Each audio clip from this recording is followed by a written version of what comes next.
The village of Casorro sat quietly between two hills, surrounded by thick green trees and red muddy roads. The people there were simple and hardworking. They farmed their land, raised their children, and trusted their leaders. But something dark lived inside that village, hidden behind smiles and handshakes. The chief of Casorro was a man named Daka. He was tall, loud, and always dressed in fine cloth. Everyone bowed to him, everyone feared him, nobody dared to speak against him. And for a long time, Daka used that fear to take whatever he wanted from the people of Casorro. There was a man named Sabo who lived on the east side of the village with his family. Sabo was a quiet man with strong hands and a kind heart. He had a small farm that fed his family and sometimes his neighbors too. He had 3 children. His oldest daughter was named Lra. She was 22 years old and she was unlike anyone in the village. She was not loud. She was not boastful. But her mind worked in ways that surprised even older men. She listened more than she talked, and she remembered everything she ever heard. Lra was about to get married. Her man was a young farmer named Botu, who lived 2 hills away. Botu was a good man who worked hard and treated Lra with respect. The wedding was set for the end of the dry season. The family was happy. They had already started cooking and buying things for the celebration. Sabo smiled more during those weeks than he had in years. He was proud of Lra. He was proud of the man she had chosen. And for a short moment, life in Casorro felt full of light and hope for the family. Now, before we continue, please do me a big favor right now. Press that like button, share this video with someone who needs to hear this story, and subscribe to this channel so you never miss any of our stories. And most importantly, we want to know where in the world you are watching us from. Are you in New York? Are you in South Africa? Are you in Canada? Are you in Jamaica? Are you in the United Kingdom? Drop it in the comments right now. Okay, let us continue. But Daka had seen Lra before the wedding plans were made. He had seen her at the river and at the market. He watched her the way a man watches something he wants to take. Daka already had 2 wives, but he wanted more. He wanted Lra. When he heard that Lra was about to marry Botu, he did not feel sad. He felt angry. He felt like something was being taken from him, even though Lra was never his. And that anger made him do something very terrible. He called his men and told them to find a way to stop the wedding. Daka had 2 men who did his dirty work. One was called Pharaoh, and the other was called Getu. They were not good men. They wore the uniforms of village officers, but they used those uniforms to frighten people and collect money. Daka called them to his house one evening and told them what he wanted. He said he needed something on Sabo, something that could be used against him. Pharaoh and Getu nodded without asking questions. They knew what their job was. They left that night and began looking for a way to trap Sabo in a situation he could not escape from. 3 days passed. Then something happened that shook the whole village. A man named Toro, who sold grains at the market, said that some of his bags of grain had gone missing. He went to Pharaoh and Getu to report it, but instead of helping him find the real thief, Pharaoh and Getu turned around and told Toro that they had already seen who took the grain. They told Toro that it was Sabo. Toro was confused because he had no reason to believe it, but Pharaoh and Getu spoke with authority and showed him a piece of cloth they said belonged to Sabo. Early the next morning, Pharaoh and Getu arrived at Sabo's farm with 3 other men. They grabbed Sabo by the arms in front of his children. Sabo asked what was happening. They told him he was under arrest for stealing Toro's grain. Sabo raised his voice and said he had never stolen anything in his life. He said he did not even know where Toro's store was located. But they did not listen. They dragged him away while his youngest children cried and ran after him. Lra stood at the door and watched everything with wide eyes and a still face. Her heart was breaking, but she did not cry. Sabo was taken to the village holding room, which was a small dark building near Daka's compound. They locked him inside and gave him no food. The charge against him was stealing grain, but everyone in the village knew that stealing grain was punishable by a heavy fine or by working for the chief for many months without pay. Some people whispered that if Daka decided to make the case bigger, Sabo could be sent away from the village completely. That had happened before to other men. The village had no proper court and no outside judge. Daka was the judge and everyone knew it. Lra went to the holding room the next day and spoke to her father through the small window. Sabo told her with a low voice that he had not done anything wrong. He said someone had planned this against him. He told her not to pay any fine and not to beg anyone. But there was fear in his eyes, real fear, because he knew how Daka worked. He had seen it happen to other families, and now it was happening to him. Lra held her father's fingers through the window and told him she would find a way. Sabo looked at his daughter and did not say anything more. That same evening, Daka sent a message to Sabo's house. The message was delivered by a young boy who handed a folded piece of paper to Lra's mother, whose name was Sana. Sana could not read well, so she asked Lra to read it. Lra opened the paper slowly. The message said that Chief Daka was willing to drop all the charges against Sabo and release him without punishment on one condition. The condition was that Lra must agree to become Daka's third wife. The wedding to Batu must be cancelled. Lra must come to Daka's compound willingly before the next market day. Sana dropped to the ground when Lra finished reading. She grabbed her own face and cried out loud. The younger children did not understand what was happening, but they started crying too because they heard their mother crying. Lra put the paper down on the table.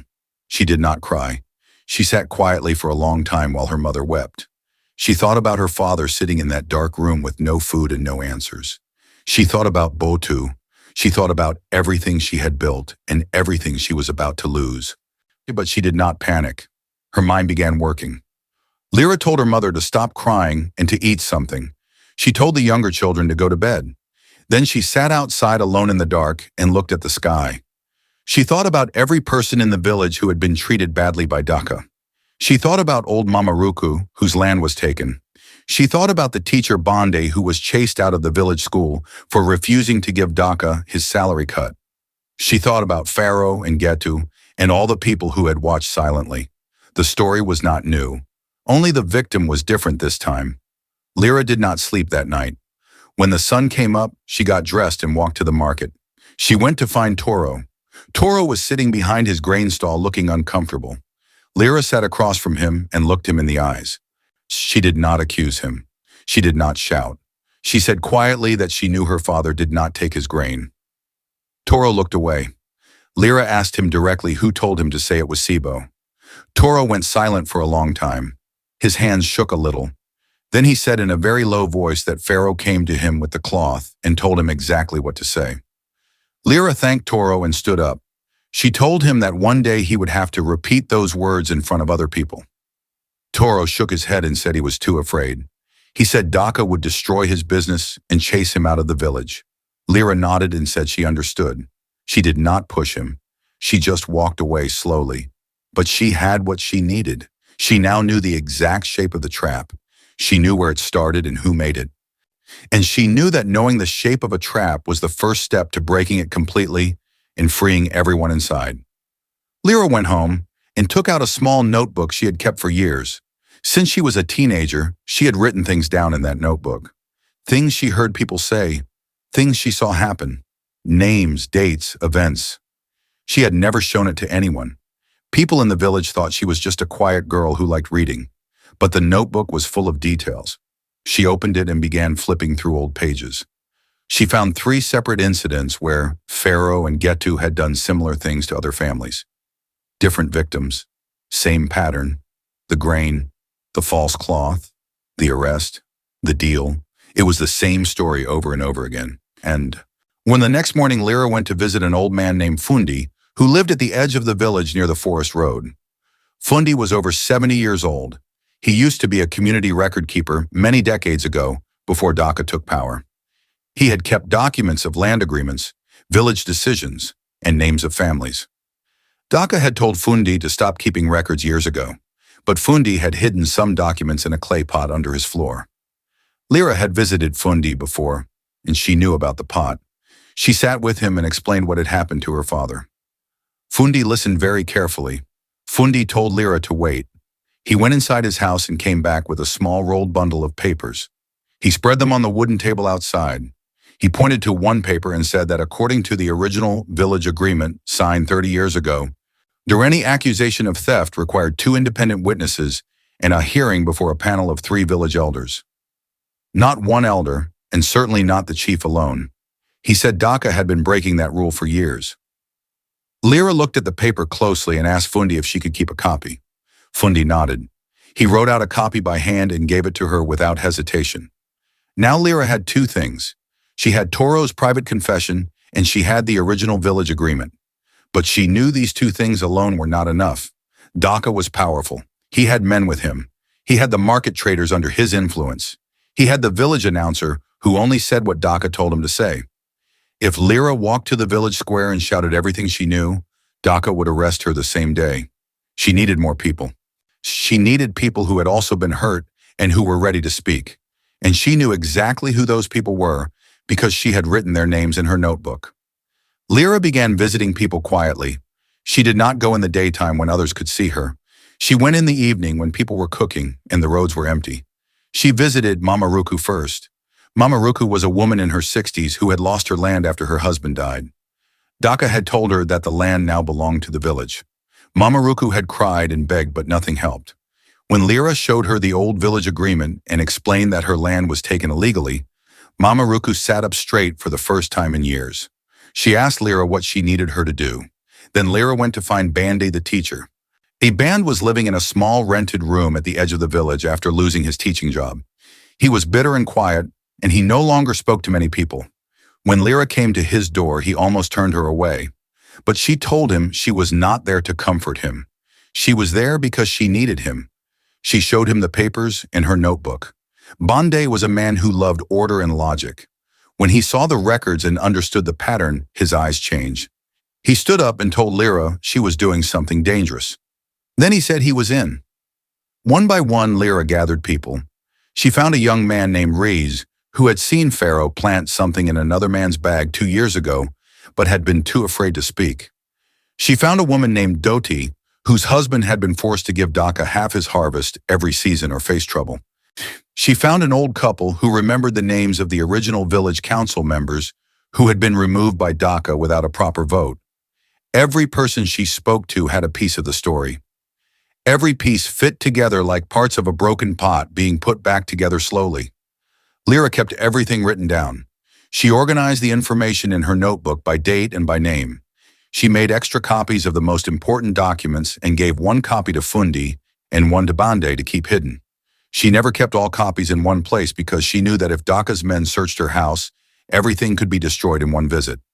She was careful about every step. She told no one more than they needed to know.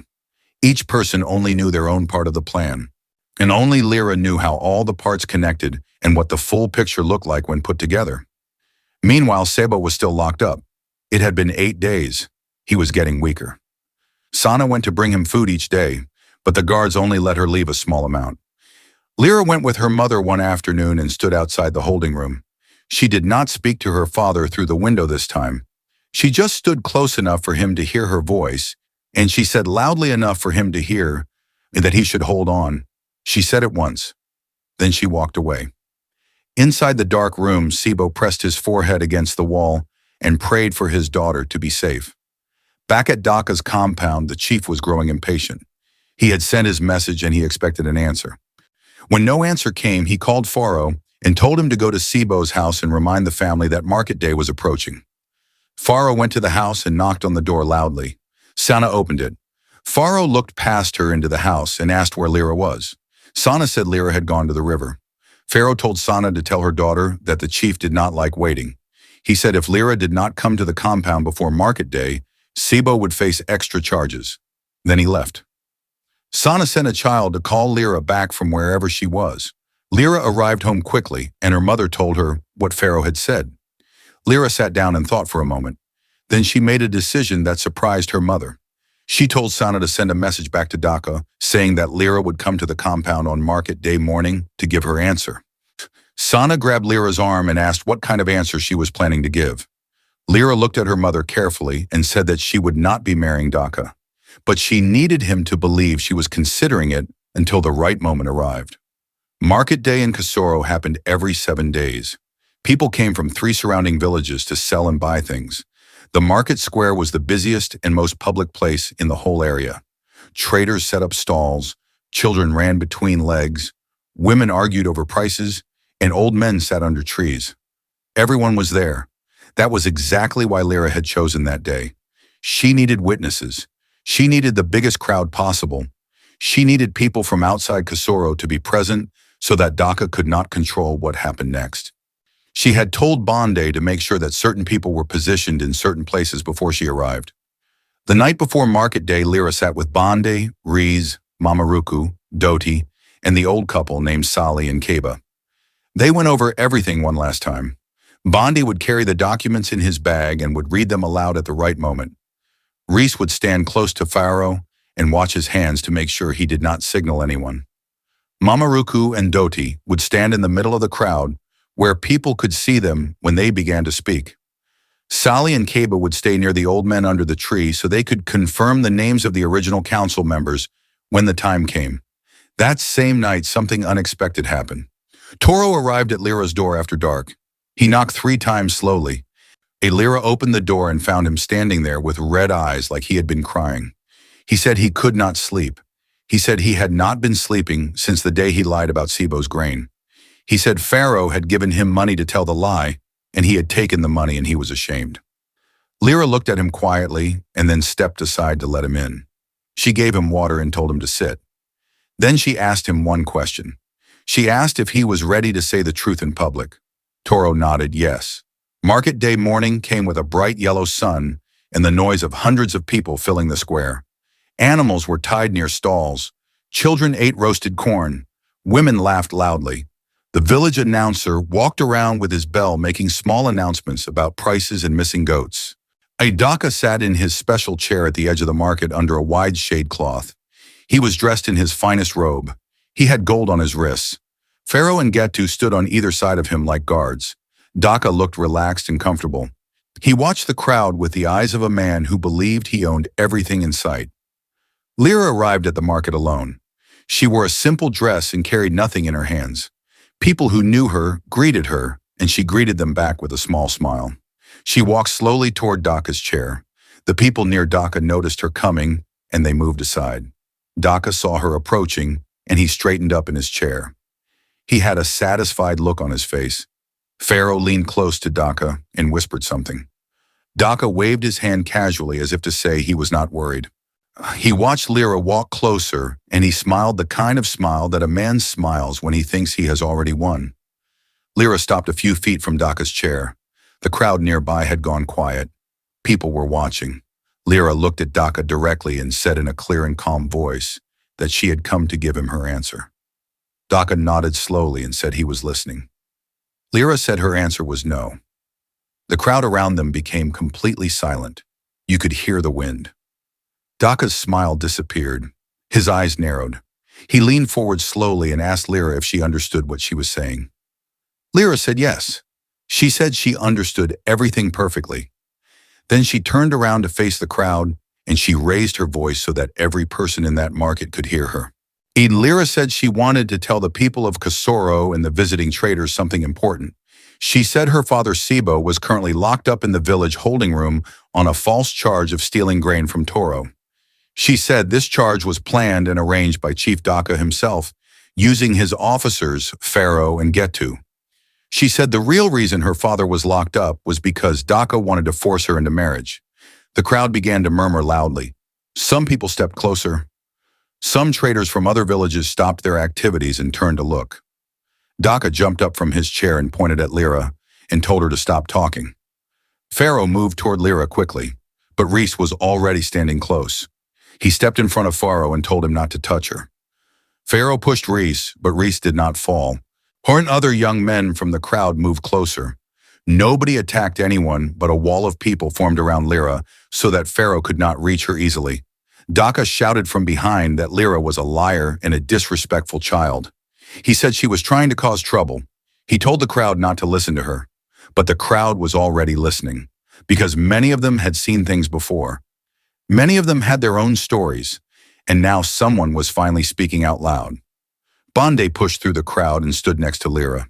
He held up the copy of the original village agreement and began to read it in a loud, clear voice.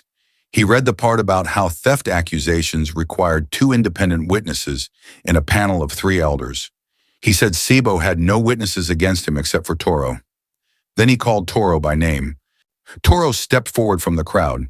His legs were shaking, but his voice was steady.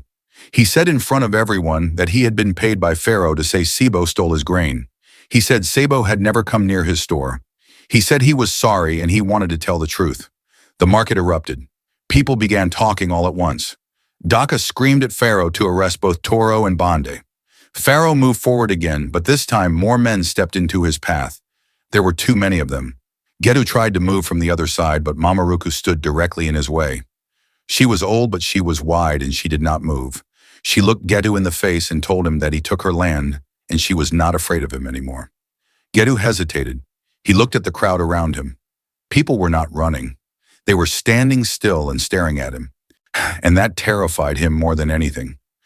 Lra continued speaking. She said that what happened to her father was not new. She said it had happened before to other families in Casorro. She called Doti forward. Doti stepped up and said that for 4 years, she and her husband had been forced to give Daka half of everything they grew, or Daka's men would destroy their crops. She said her husband had gone silent because of the shame and the fear. Then Sali and Keba stepped forward. Old Sali pointed to the group of older men sitting under the tree and said that 3 of those men were original council members who had been removed by Daka without any proper village vote. The 3 old men under the tree stood up one by one when their names were called. They were old and slow, but they walked to the center of the crowd. One of them confirmed that he had never agreed to leave the council. He said Daka had simply stopped calling meetings and started making all decisions alone. The crowd was silent as the old man spoke. Even children stopped moving. The market traders from other villages were watching everything. A few of them had pulled out small recording devices. This was no longer just a Casorro matter. This was becoming something that people from outside were seeing with their own eyes. Daka was shaking with anger. He pulled at his robe and shouted that all of them were liars and troublemakers. He said Lra had poisoned people's minds. He said he was the rightful chief of Casorro, and what he did was law. He said anyone who opposed him would face the consequences. He raised his voice higher and higher until it became a kind of desperate noise rather than the commanding sound people were used to hearing from him. And something shifted in that moment. Because when powerful people lose control of their voice, they stop sounding powerful. The crowd heard it, the visitors heard it, and even Pharaoh and Getu heard it. Bondi held up another document. This one was a land record showing Mama Ruku's land clearly written under her husband's name. He said that when Mama Ruku's husband died, the land should have gone to the family according to village law. He said Daka had taken it without following any legal process. He said he had a full written record of 12 other land cases in Casorro where the same thing had happened over the last 10 years. He said these were not rumors. These were names and dates and properties written down by old Fundi who had been keeping records quietly even after Daka told him to stop. People in the crowd began to shout. Some shouted at Daka. Some shouted that Sabo must be released immediately. The noise grew very loud. Daka looked around at his men. Pharaoh and Getu were standing still. They were no longer trying to arrest anyone. They could see clearly that if they moved aggressively, the crowd would not allow it. There were too many people. Many of them had been waiting for a moment like this for a very long time. Daka turned to Pharaoh and spoke in a low, rough whisper. He told Pharaoh to go and release Sabo quietly and bring him to the market. He thought releasing Sabo might calm things down. Pharaoh walked quickly toward the holding room. The crowd watched him go. People murmured and pointed. When Pharaoh arrived at the holding room, he unlocked the door and told Sabo he was free. Sabo stepped out slowly. He was thin from the days inside with little food. He blinked in the bright light. Pharaoh said nothing else and walked back toward the market. Sabo stood outside for a moment, and then he began walking. He did not know exactly what was happening at the market, but he had heard the distant noise and he walked toward it. When he appeared at the edge of the market crowd, people nearest to him gasped and made space. Sabo walked through the parting crowd slowly. He looked confused and tired. Then he saw Lra standing in the center. Lra turned and saw her father at the same moment. She walked toward him quickly and held his arms. She looked at his face and saw how thin he had become. She pressed her forehead to his shoulder for just a moment. Then she turned him gently to face the crowd and stood next to him so that everyone could see both of them standing there together. The crowd made a deep sound that was not a cheer, but something closer to relief, like a long breath being finally released after many painful days. Daka had moved back toward his chair. But people were surrounding that area now. He had nowhere to retreat to that was not surrounded by witnesses. A trader from another village stepped forward and introduced himself.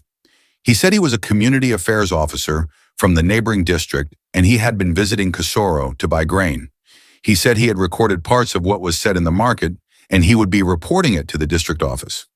He said what he had heard and seen suggested serious violations of community governance rules and that an outside inquiry would likely be called. Daka's face changed completely when he heard those words. Pharaoh walked back to Daka's side and leaned down to whisper something in his ear. Daka pushed his hand away. He looked around at the crowd one more time. Then he stood up from his chair and began to walk away from the market. He walked fast. People made way for him, but nobody stopped him. Nobody followed him.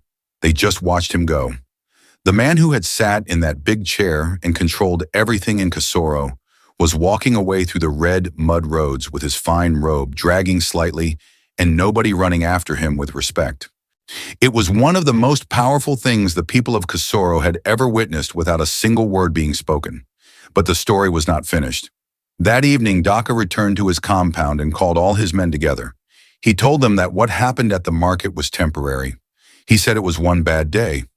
He told Pharaoh and Getu to go and warn every person who had spoken at the market that there would be consequences. He said Lra specifically would pay for the embarrassment. He told them to go that night while it was dark and while people thought things were calm. Pharaoh and Getu put on plain clothes and went out. They went to Bande's room first. They knocked loudly, and when Bande opened the door, they pushed inside and turned everything over, looking for documents. Bande had hidden the most important documents under a loose floorboard. Pharaoh and Getu found papers on the table, but those were blank copies with no important information. They shook Bande and told him to hand over everything. Bande said he did not know what they were talking about. They hit the table and knocked over his lamp. Then they left without finding anything useful. They went to Mama Ruku next. They stood outside her door and shouted that if she ever spoke against the chief again, they would return her land complaint to court and add new charges. Mama Ruku did not open the door, but inside she was shaking with fear and she could not sleep that night. The following morning, Reese came running to Lra's house before sunrise. He was breathing fast. He said he had heard from someone near Daka's compound that Daka was planning to bring new charges. Not against Sabo this time, but against Bande. He said Daka was going to accuse Bande of stealing a government document by having those papers that Fundi had given. Lra pressed her hands together and thought quickly. She had not expected Daka to come back so fast with a new attack. She had thought exposing him publicly would slow him down, but she had underestimated how desperate he was. A desperate, powerful man is more dangerous than a calm one. Lra sent Reese to warn Bande immediately. She told him to tell Bande to take the important documents out of his room and bring them to Fundi's house before anyone arrived. She then went herself to speak with the district affairs officer who had spoken at the market. His name was Moro, and he was staying at the small guest house near the grain road. Lra arrived at his door early and explained the new threat. Moro listened and said that in order for an official inquiry to begin, he needed the original documents, not copies, and he needed at least 4 signed witness statements from village residents. He said this had to be done formally and properly. Lra returned to Casorro and began collecting signatures immediately. She went door to door. Some people opened their doors. Others pretended they were not home. One woman she had spoken to privately just days before refused to answer and whispered through the crack of the door that she was too afraid now that Daka's men had been going around at night. Lra understood. Fear was like a thick fog. It had been in Casorro for so long that people breathed it without knowing it. She did not blame the woman. She moved to the next house, and the house after that, all morning, all afternoon. By evening, Lra had 6 signed statements. She brought them along with Fundi's original documents to Moro at the guest house. Moro looked through everything carefully. He asked Fundi to be present, and Fundi came slowly on his old legs with a walking stick. Moro spoke with Fundi for a long time and confirmed that the records were genuine. He wrote a formal report that night. He told Lra that the report would go to the district council and that someone from the district would arrive in Casorro within 2 weeks to begin a formal review of the village governance. And he said until that review was complete, no new charges could be filed at the village level without district approval. 2 days later, new trouble came. Daka had somehow gotten word of Moro's report. He was furious. He sent Pharaoh directly to Toro's grain stall at the market. Pharaoh walked up to Toro in front of other traders and told him very quietly that if he repeated what he said at the market during any formal inquiry, his entire grain business would be finished. He said the market stall would be reassigned to someone else because the chief controlled all market stall licenses in Casorro. Toro went pale. He had a family. The stall was his only income. After Pharaoh left, Toro sat behind his bags of grain and put his head in his hands. He did not move for a long time. Lra heard about Pharaoh's visit to Toro that same afternoon. She went to the market and found Toro still sitting behind his stall. She sat across from him without speaking first. Toro looked up and shook his head slowly. He said he could not do it anymore. He said his children needed to eat. He said he was sorry. Lra looked at him and said quietly that she understood. She said she was not going to force him. But then she asked him one thing. She asked if he had told anyone else besides herself what had really happened with the grain. Toro thought for a moment and then said yes. He said he had told his brother Komi, who lived in the next village. Lra asked for Komi's location and went to find him the following morning. Komi lived just past the forest road. He was a taller version of Toro with a louder voice. When Lra explained everything and told him that Toro was being threatened into silence, Komi stood up from his chair very quickly. He said his brother had come to him in tears after the setup and had told him the full story, including Pharaoh handing him money. Komi said he had kept it to himself because he did not want to make things worse for Toro. But now that Lra was asking, he said he was ready to go to the district officer and repeat everything his brother had confessed to him directly. This was a breakthrough. Because Komi was not from Casorro, Daka had no power over him. Daka could not cancel his market stall or threaten his livelihood the same way. Komi was outside Daka's reach. Lra brought Komi to Moro that same afternoon. Komi sat with Moro and gave a full account of what Toro had told him, including the money and the false cloth and the plan to trap Sabo. Moro added Komi's testimony to the report. He told Lra that the evidence was now strong enough that the district council would have no choice but to act quickly. He said she had done something remarkable and difficult, and he said it with genuine respect. But the chaos was not finished. 2 nights later, Lra woke up to the sound of her mother screaming outside.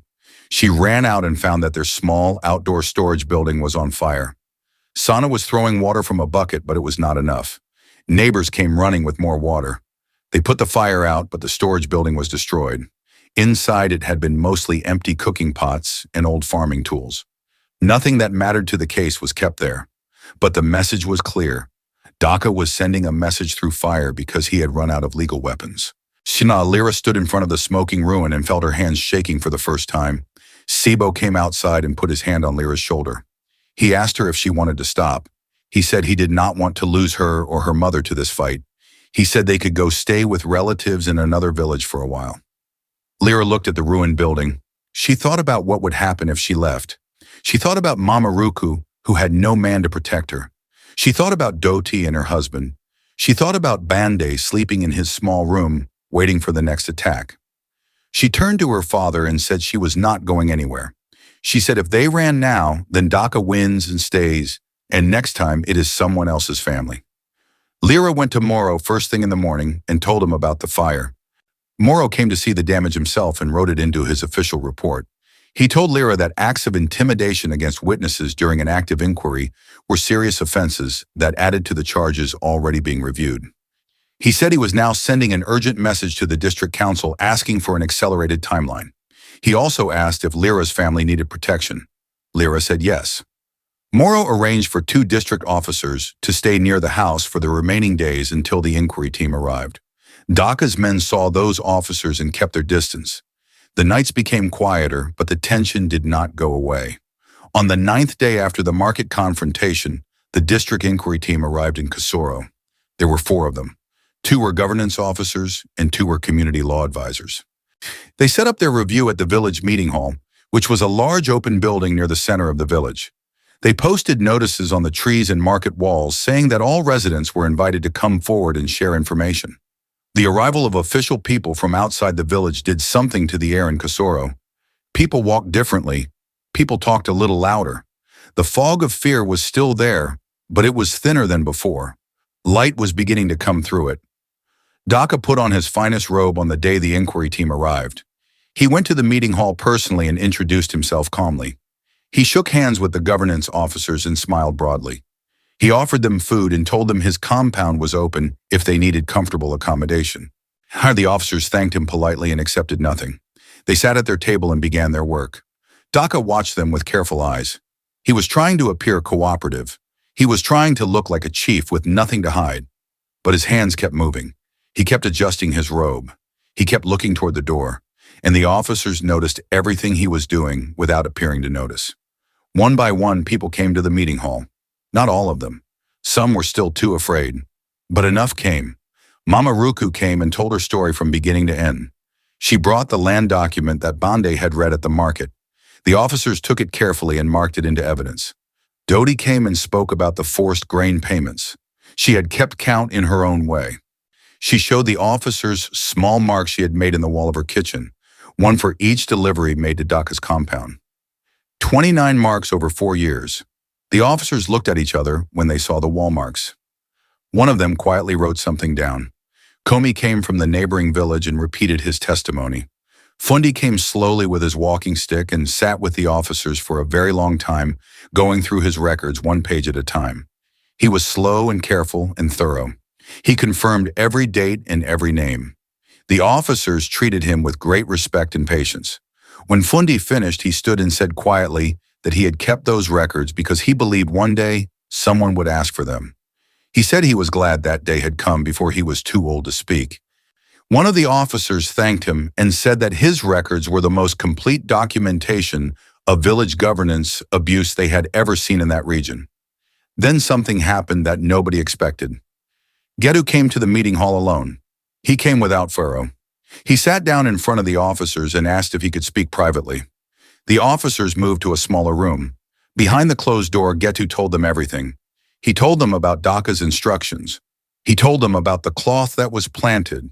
He told them about the money given to Toro. He told them about the fire. He said he did not want to face consequences alone when Daka was the one who had ordered everything. He said he wanted to cooperate fully in exchange for consideration of his situation. The officers listened without interrupting. The inquiry lasted 4 more days. On the last day, the officers called a public meeting at the village square. Everyone came. Even people who had been too afraid to visit the meeting hall came to this final gathering. Daka came too. He sat at the front in his chair as if he still owned the space. The lead governance officer stood and read the findings aloud in clear language. She said the inquiry had found consistent and documented evidence of abuse of authority, illegal detention, false testimony arranged by village officers, illegal seizure of land, forced extraction of goods from residents, and deliberate intimidation of community members, including the arson at Sabo's property. She said that effective immediately, Daka was suspended from his role as village chief pending a full district tribunal. She said Pharaoh was taken into custody for questioning that morning. She said Gedu was cooperating with authorities. She said an appointed district administrator would manage Casorro village affairs until a proper election could be organized. She said all lands taken without legal process, including Mamaruku's, would be reviewed and returned where appropriate. And she said that Sabo's name was fully cleared with an official written apology to be issued to his family. When she finished speaking, the square went completely silent for a full 3 seconds. Then the sound that came was enormous. Daka stood up from his chair. He was going to speak, but the lead officer raised her hand and told him that this was not a space for debate. She said if he had legal counsel, he could bring them to the district tribunal. She nodded to the officers standing nearby. 2 of them walked calmly to either side of Daka. They did not grab him. They just stood there. Daka looked at them. He looked at the crowd. He looked at the empty space where all his authority used to live. He sat back down in the chair. For a long time, he just sat there, with his gold bracelets catching the sun, while the people of Casorro began to breathe again all around him. Lra stood at the back of the crowd through all of this. She had not gone to the front. She had not made a speech. When people around her cheered, she nodded quietly. Bande found her in the crowd and stood beside her. He did not say anything for a while. Then he said that she had done in 2 weeks what he had given up on doing in years. Lra said she was not finished yet. Bande looked at her and asked what she meant. Lra said that removing one bad leader was only one part of the problem. She said that unless the people of Casorro learned how to choose and watch their leaders, another Daka would come, and she was already thinking about what to do about that. The district administrator arrived in Casorro the following week. His name was Jibo. He was a calm, organized man who immediately began reviewing the village's basic systems. He found that there were no proper financial records for the village fund.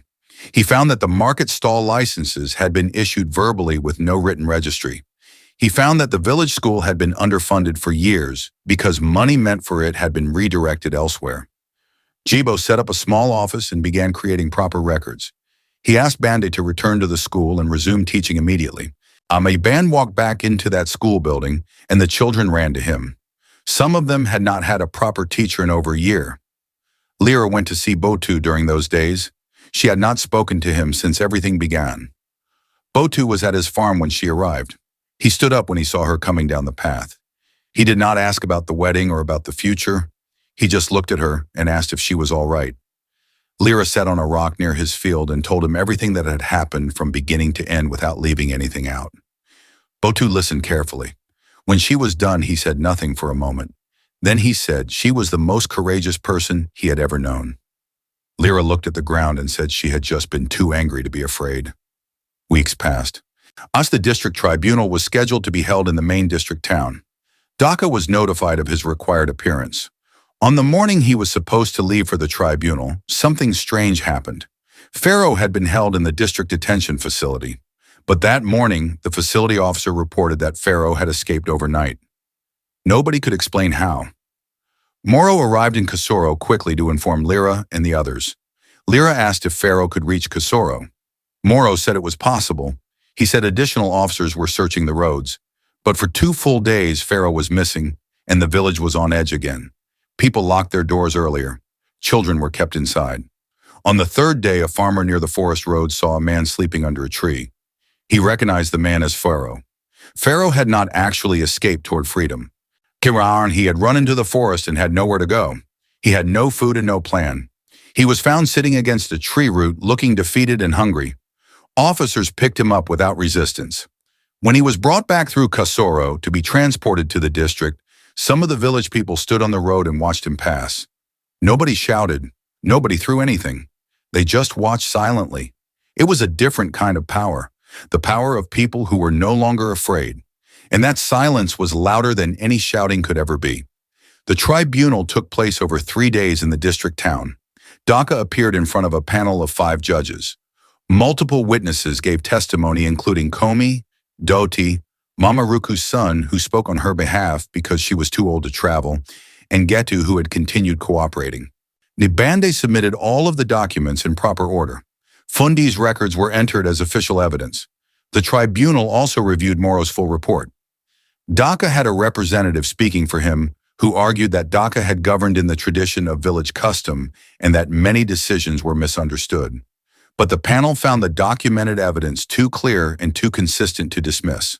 The tribunal found Daka guilty of abuse of authority, illegal detention, organized false accusation, forced extraction of community resources, and incitement of property destruction related to the fire at Sabo's home. He was removed permanently from his position as village chief. He was ordered to pay restitution to multiple families, including Mamaruku, Sabo, and Doti's family. He was barred from holding any community leadership position in the district again. Pharaoh received a separate sentence for his direct role in the false arrest and the intimidation of witnesses. Getu received a reduced outcome because of his cooperation, but was removed from his officer position permanently and placed under district supervision. When the news came back to Casorro, the village did not explode with noise. People heard it quietly at first. Then slowly they began to find each other on the roads and in the market, and they spoke in softer tones that carried deep relief. Mamaruku sat in front of her house when she heard and pressed both hands flat on the ground. She said she wanted to feel her land beneath her hands again. The land restoration process would take more time and proper paperwork, but it had formally begun. She kept her hands flat on the earth for a long time, while people walked past and some stopped and some did not. But everyone understood what she was doing. Sabo returned to his farm. The farm had been neglected during the weeks of chaos. Some crops had dried out and some had been eaten by insects, but the soil was still good. Sabo walked through the rows of damaged plants slowly. He pulled out some dead stalks. He crouched down and touched the soil with his fingers. He had lost weeks of farming. He had lost weight in that holding room. He had lost the wedding plans that had made him so happy. But he was standing on his own land in the open air. He looked up at the sky above his farm and stayed that way for a while. Then he picked up his tool and began to work. Lra walked past the village meeting hall one afternoon and stopped outside it. She looked at the empty chair where Daka used to sit during village decisions. She thought about how one chair had held so much power for so long. She thought about how a whole village had organized its life around the mood of the person sitting in that chair. Then she thought about Banda's idea. Before the new chief election was to be organized, Bandi had suggested that the village should hold open community meetings where people could discuss how they wanted their next leader chosen. He had asked Lra if she would help organize them. She had said she would think about it. She thought about it standing outside that meeting hall. The chair was just wood, where the real power had always been with the people who chose to use their voices and who chose to stay silent. She had seen both. She had felt both. She turned away from the hall and walked toward Bande's school. She pushed open the door quietly. Inside, Bande was at the front of the room with a group of children. He was drawing something on a large piece of paper on the wall. He was drawing a picture of a village with roads and a market and a meeting hall. And he was asking the children where they thought the most important building in the village was. The children were shouting different answers and laughing. The community meetings began the following month. Lra helped organize the first one. It was held outside under trees because the meeting hall still felt like Daka's space to many people. About 40 people came to the first meeting. Some came because they were curious. Some came because Bande had told them to come. Some came because Mama Ruku had personally walked to their doors and told them it was safe now. Lra stood at the front and explained that the purpose of the meeting was simple. She said the village needed to decide together what kind of leader they wanted and what rules that leader must follow. She said no single person would decide. She said everyone in that circle had an equal voice. It was awkward at first. People were not used to speaking freely at village meetings. They kept looking around as if someone might punish them for saying the wrong thing. An old man began to speak, then stopped himself halfway. Lra told him gently to continue. He said quietly that he thought the chief should have to show the village how money was being used every single season. The people around him nodded. Someone else said the chief should not be allowed to arrange any marriages or interfere with family decisions. More nods. A young woman who had never spoken at any public gathering before raised her hand and said the chief should have a fixed term and not serve forever. People turned to look at her. Then they agreed. The meetings continued every week. More people came each time. By the fourth meeting, there were over 100 people sitting under those trees. They had made a list of 12 rules that they wanted written into a proper village charter. Jibo, the district administrator, was impressed when he saw the list. He said it was one of the most organized community documents he had seen from a village. He said he would work with the village to give it official status at the district level before the new chief election. Lra did not put her name on the charter as the author. She said it was not her document. She said it belonged to every person who had sat under those trees and spoken. The chief election was announced for a date 2 months ahead. Several people from the village were nominated. Bandi was nominated and he accepted. Mama Ruku's son, who was a middle-aged farmer named Gola, was also nominated. A younger man named Sidhu, who had been involved in the community meetings from the beginning, was also put forward. The process was run properly with district oversight. Every adult in Casorro was given a chance to cast a vote. When it was done with small, folded papers dropped into a clay pot, simple, transparent, and watched by community members from every part of the village, including outsiders who came to observe that things were done properly. Bande won the election. He stood in front of the village on the day the result was announced and said only a few sentences. He said he had not wanted power for a long time. He said power had felt like a thing that crushed people in Casorro. He said if he ever began to use his position the way Daka had used his, he wanted the people of Casorro to rise up and remove him immediately. He said he would never be too big to be corrected. Then he sat down in the village chief's chair. It was the same wooden chair, but the person sitting in it was different, and the village watching him was different too. One, because they had learned something they would never unlearn. The days after that were not perfect. The village still had problems. The road to the market was still muddy and broken. The school needed new materials. Mama Ruku's land restoration was taking longer because some of the paperwork at the district was slow. Dodi's family was still recovering financially from the years of forced grain payments. Some people who had supported Daka quietly during his rule were now pretending they had always opposed him, and that created its own kind of tension among neighbors. Life in Casorro was real and complicated, and not a simple story with a clean ending. But something fundamental had changed, and everyone could feel it even when they could not name it. Sibo's farm began to recover. He planted again, and this time Botu came to help him. Botu was there every morning for 2 weeks working beside Sabo in the rows. They did not talk much. They just worked. Sabo watched Botu from the corner of his eye and decided quietly what he thought of the young man.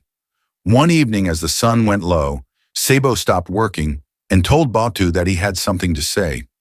Botu straightened up and waited. Sabo said that a man who stayed through hard seasons was worth knowing.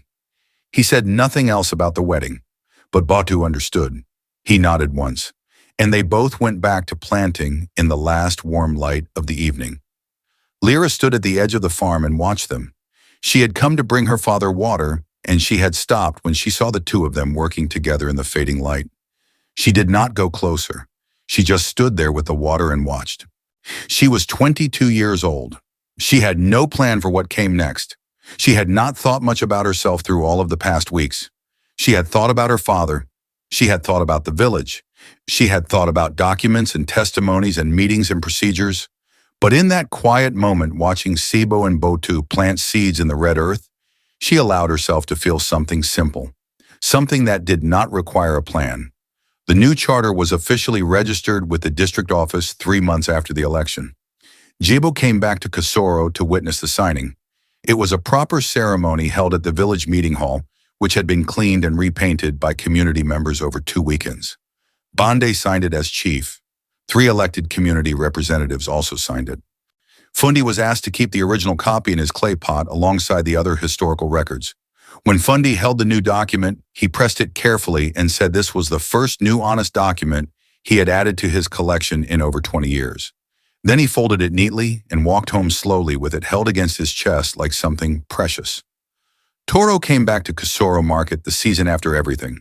He had never left, but he had kept very quiet. He came to Lra one morning at the market and said he had been carrying shame for a long time. Lra told him that shame was heavy and that he could put some of it down now. She said he had told the truth when it mattered, and that was the important thing. Toro said he wanted to donate a portion of his grain each season to the school that Bande was running. He said it was not to erase what he had done, but because children needed to eat while they learned. Lra looked at him and said that was a good idea. She said he should go and tell Bande directly. Getu eventually returned to Casorro after his period under district supervision ended. He was quiet and kept to himself.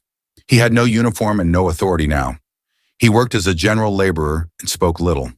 People saw him at the market sometimes and they moved past him without much reaction. He was no longer dangerous and so he was no longer interesting to most people. One afternoon, a child ran into him accidentally at the market and dropped her yams on the ground. Getu crouched down and picked up the yams one by one and handed them back to the child. The child said thank you and ran off.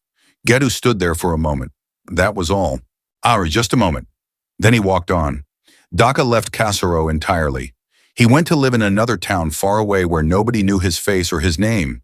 He had money from his years of taking from others, and he used it to find a small house and live quietly. He was not in prison, but he was not a chief anymore, and he never would be again. Some people in Casorro thought about him sometimes and felt anger. Some people thought about him and felt nothing at all. Lra thought about him occasionally, not with hatred, with a kind of clear understanding. She understood that he had built his entire life on a foundation of fear and control, and when those two things were taken from him, he had nothing left underneath. Nothing at all. The dry season that year was long and hard. The crops needed more water than usual.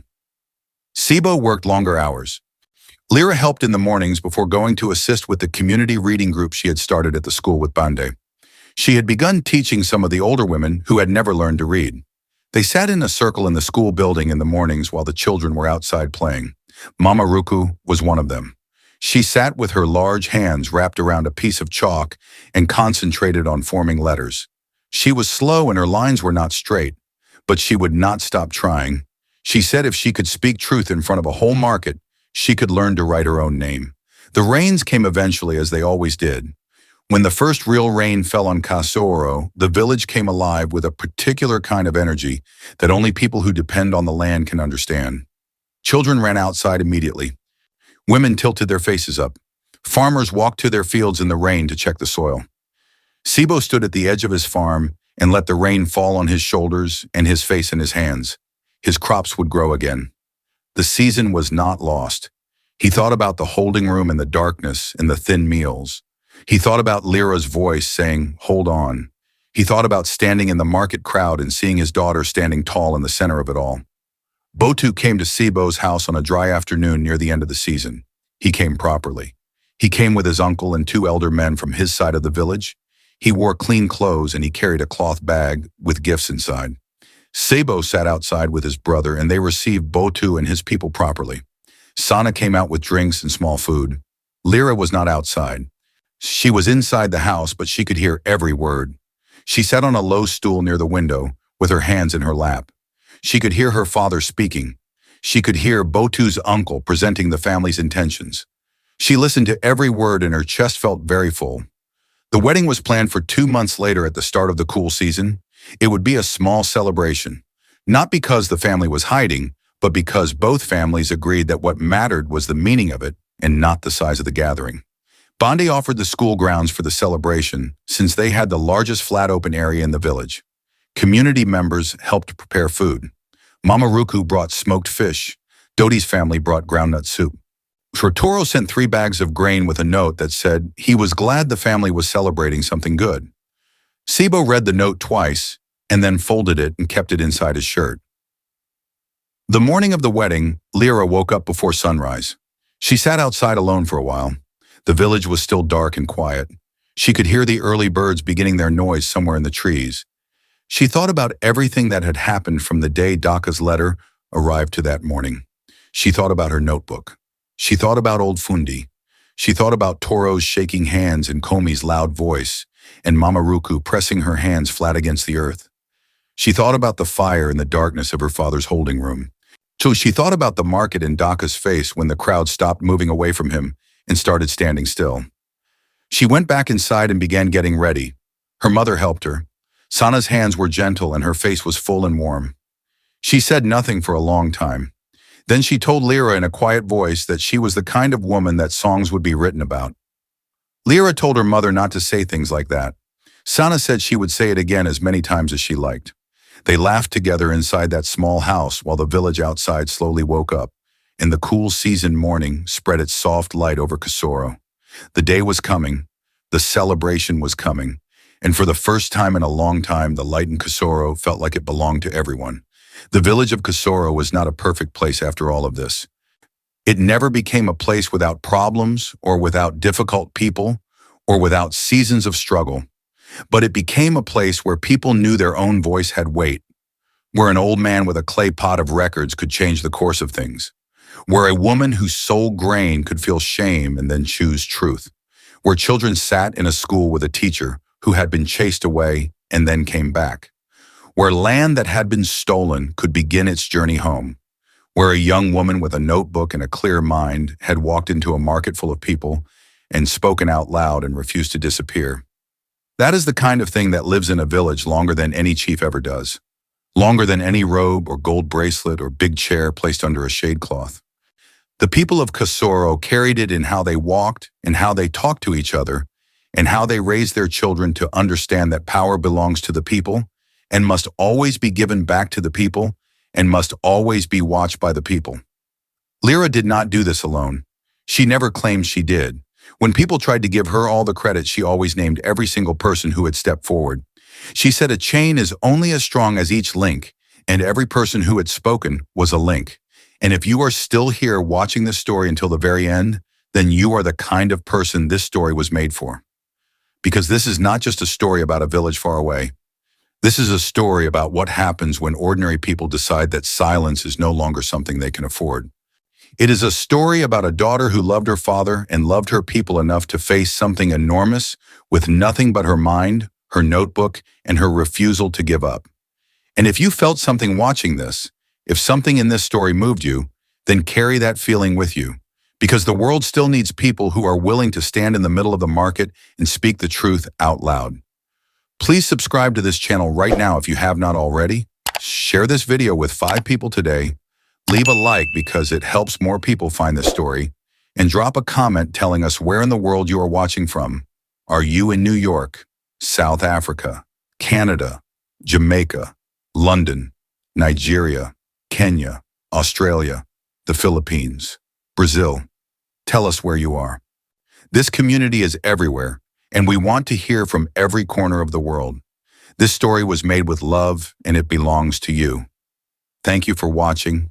Thank you for staying until the end, and we will see you in the next story very soon.